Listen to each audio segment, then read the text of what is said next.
सभी स्वागत है हमारे यूट्यूब चैनल पर। मैं आज आपको इस वीडियो में रीट्स के बारे में बताऊंगा। रीट्स जो होता है हमारे, जिसकी बारे में बात हमारे आर्टिकल 32 में किया गया है, ठीक है। और जो रीट्स जो के टाइप्स की बात करें तो रीट्स जो होते हैं आपके 5 टाइप्स के होते हैं। ये जो होता है ये रीट्स, देखिए हमारे हमें तो कानून के संविधान मिल गया, लेकिन उसकी रक्षा कौन करेगा, गारंटी कौन लेगा कि भाई साहब हमें ये चीज़ मिलेगी। देखिए जो फंडामेंटल राइट्स होता है उसकी गारंटी कौन लेता है, सुप्रीम कोर्ट लेता है। इसीलिए आपके साथ कुछ भी होता है फंडामेंटल राइट्स में, कोई सा भी कानून होता है, जैसे कि मान लिया आर्टिकल 29 है, इंटरेस्ट ऑफ माइनॉरिटी है।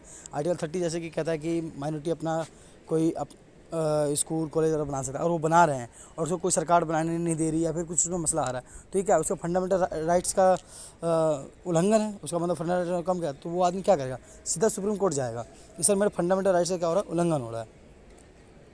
तो अब सुप्रीम कोर्ट उसके बारे में उसको फैसला सुनाएगा। तो अब उस बारे में सुप्रीम कोर्ट उसको फैसला बताएगा। तो सुप्रीम कोर्ट किस तरीके से फैसला देगा, या किस तरीके से वो उसको मतलब फैसला सुनाएगा, या फिर किस तरीके से काम करेगा, तो वो रीट्स बताता है। तो 5 तरीके से होता है इसमें। तो इसमें जो सबसे पहला तरीका आपका जो आता है ये आता है हार्वेस कॉर्पस। इसमें क्या होता है, इसको हिंदी में लोग कहते हैं बंदी प्रत्यक्षीकरण। इसमें ये होता है कि जैसे मान लीजिए किसी व्यक्ति को पुलिस ने पकड़ लिया, तो उनका काम होता है कि 24 घंटे के अंदर में जिला दंडाधिकारी यानी कि जो डीएम होता है, डिस्ट्रिक्ट मजिस्ट्रेट कह लीजिए, कलेक्टर कह लीजिए, तो वहाँ आपको उसको प्रस्तुत करना होता है 24 घंटे के अंदर में। हाँ, लेकिन याद रहे अगर उसने कोई संगीन अपराध किया हो, देश विरोधी काम किया हो, तो उस केस में वो उसको रख सकते हैं अधिक दिन तक, वरना वो 24 घंटे से अधिक नहीं रख सकते, ठीक है। तो अब मान लो पुलिस ने किसी को पकड़ लिया, अब वो पुलिस छोड़ ही नहीं रहा है, तो वो बंदा तो सुप्रीम कोर्ट नहीं जा सकता, ये आर्टिकल 22 का विरोध है। तो वो बंदा तो मतलब सुप्रीम कोर्ट नहीं जा सकता। तो उसके फैमिली वाले जाकर सुप्रीम कोर्ट में याचिका दायर करेंगे कि सर ऐसा ऐसा हो रहा है, तो उसमें थाने का नाम वगैरह सब चीज़ डिटेल में दे देंगे, इस जगह है, हमारे बंदे को रखा है, छोड़ नहीं रहा है। तो अब जज साहब क्या करेंगे, वो फैसला देंगे, उस थाने वाले को कहेंगे इसको छोड़ने के लिए, और उसको छोड़ा जाएगा।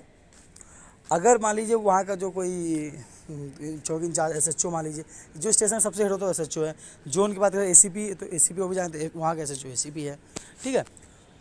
मतलब स्टेशन का जो हेड होता है उसको एसएचओ कहते हैं। तो उस अगर मान लीजिए उन्होंने जज साहब के फैसले को नहीं माना, तब क्या होगा, तब जज साहब के पास इतनी पावर है कि उस एसएचओ के अंडर में जितने लोग हैं वहाँ पे, और एसएचओ को सबको एक साथ सस्पेंड कर सकते हैं, पूरे थाने को एक साथ, इतनी पावर है।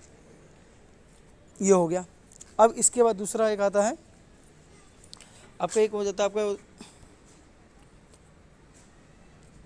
Quo warranto. देखिए रीट्स में आगे पीछे करने से कोई फ़र्क नहीं बना, बस 5 रीट्स समझ लिया आप। क्यू वारंटो ये क्या कहता है, मान ये तो है, इसमें कारण पूछा जाता है कि आपने जो काम किया है ये किस अधिकार से किया है। जैसे मान लीजिए किसी मतलब किसी भी मान लीजिए पुलिस वाले ने गलत पीट दिया, उसको बेवजह पीट दिया, रेडी वाले की रेडी पलट दी, ऐसे होते भी हैं कई सारे, अपने गुस्सा हो जाता, दबंगी दिखाते हैं, तो उनसे पूछा जाता है कि भाई किस अधिकार से आपने इसका रेडी पलटा। तो क्यों वारंट मतलब क्या, अधिकार। जब पुलिस किसी को पकड़ने जाती है तो क्या होता है, वो क्या कहता है आपके पास वारंट है, यानी मेरे को पकड़ने का अधिकार है, तो फिर वो उसको दिखाते हैं। तो वैसे इसमें क्या होता है, अधिकार पूछता है न्यायालय कि भाई आपने ये काम किया तो सही है, पर किस अधिकार से किया है वो बताओ। तो ये आपका हो गया क्यू वारंटो। इसके बाद आपका एक होता है मैंडोमस। इसमें क्या होता है, इसमें कोर्ट आदेश देता है, इसमें जो होता है सुप्रीम कोर्ट आदेश देता है, यानी परमा आदेश होता है इसमें। परमादेश, परम सबसे बड़ा आदेश, मतलब बड़ा आदेश। इसमें क्या होता है, जैसे कि मान लीजिए किसी का कोई आदमी कुछ गलत कर रहा है, या कोई सरकारी आदमी है उसका किसी का काम नहीं कर रहा है, किसी की फाइल अटका रखी है, तो सुप्रीम कोर्ट जाएगा, जज साहब वो हमारा काम नहीं कर रहा है, ऐसे नहीं कर रहा। तो इसमें कोर्ट क्या होगा, हम आदेश देते हैं कि इस व्यक्ति का केस जो है, या इस व्यक्ति का ये काम है, जल्द से जल्द किया जाए, इस व्यक्ति का इतना नुकसान हुआ, इसकी भरपाई की जाए। तो इसमें क्या होता है, सुप्रीम कोर्ट जो होता है आपका वो आदेश देता है कि हम आदेश देते हैं इस व्यक्ति के साथ ऐसा होना चाहिए, वैसा होना चाहिए, वो आदेश होता है। ये 3 क्या है, ये 3 जो थे आपको, जो मैंने बताए अभी रीट्स, ये आपको सरकारी कर्मचारियों पर लागू होते हैं, ठीक है, ये 3।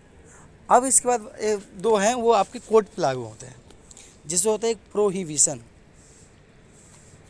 हो गया, एक सर्जुरेरी। प्रोहिबिशन में क्या होता है कि जैसे कि मान लीजिए आपका कोई चीज़ का केस चल रहा है आपका, आपका केस चलना चाहिए, मान लीजिए कि न्यू डिस्ट्रिक्ट होता है, जैसे कि मान लीजिए छपरा में आपने कोई कांड कुछ किया तो आपका केस छपरा में चलना चाहिए, लेकिन आपका केस छपरा या सिवान में चल रहा है, मतलब उनके दायरे में ना हो उस कोर्ट में, मतलब गलत सुनवाई हो, तब आप सुप्रीम कोर्ट जाके, यानी सुप्रीम कोर्ट नहीं, हायर कोर्ट कह सकते हैं इसको आप। तो डिस्ट्रिक्ट कोर्ट के लिए आप हायर कोर्ट हो गया, हाई कोर्ट, और हाई कोर्ट के लिए हायर हो गया आपका सुप्रीम कोर्ट हो गया। तो हायर कोर्ट में आकर आप कह सकते हैं कि सर वो ऐसे कर रहे हैं, फिर उस पर वो कोर्ट रोक लगाता है, वही होता प्रोहिबिशन, यानी फैसला चलते समय अगर रोक लग जाता है तो वो होता है प्रोहिबिशन। एक सर्जुरेरी होता है, ये होता है कि फैसला आने के बाद, फैसला आने के बाद अगर आप हायर कोर्ट जाते हैं तो वो होता है सर्जुरेरी। जैसे कई केस में सुनते हो आप लोग कि वो डिस्ट्रिक्ट कोर्ट का फैसला आ गया लेकिन वो मानने को तैयार नहीं है, अब वो हाई कोर्ट जा रहे हैं। ऐसा न्यूज़ में भी सुनते हो, कई सारे नेताओं मंत्रियों का चलता है, district court, high court, supreme court चलता ही रहता है। वो सर्जुरेरी में ये हो जाता है आपका ये, तो फैसला आने के बाद, अब एक बात याद रखिए, सर्जुरेरी मतलब फैसला आने के बाद,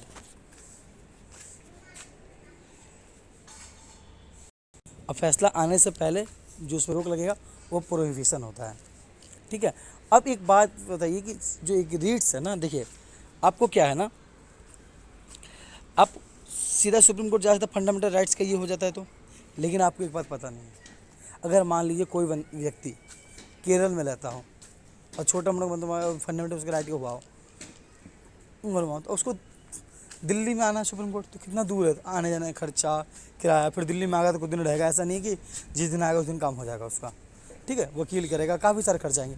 तो इसके लिए क्या क्या प्रावधान ये है, आर्टिकल 226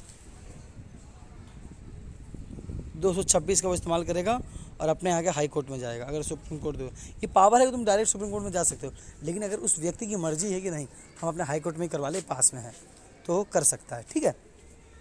और एक सवाल आता है कि ऐसा कौन सा मामला है जिसमें सुप्रीम कोर्ट से ज़्यादा पावरफुल आपका हाई कोर्ट हो जाता है। तो सुप्रीम कोर्ट से ज़्यादा पावरफुल कब कौन कौन सा मामला इसमें हाई कोर्ट हो जाता है, रीट्स में हो जाता है, क्योंकि जो सुप्रीम कोर्ट होता है वो आपका रीट्स में क्या देखता है, वो आपका रीट्स में सिर्फ फंडामेंटल राइट्स का उल्लंघन हुआ है तो सुप्रीम कोर्ट देखता है आपका। अगर मान लीजिए आप सुप्रीम कोर्ट गए और उन्होंने देखा कि रीट्स के अंदर तो आ रहा है, रीट्स में तो है ये, पर ये फंडामेंटल राइट्स नहीं है, तो वो आपकी याचिका को कैंसिल कर देंगे, कहेंगे पहले आप हाई कोर्ट जाओ फिर आप यहाँ पे आना। तो उम्मीद करता हूँ आप लोग समझ गए होंगे, ठीक है, धन्यवाद, अगले वीडियो मिलते हैं।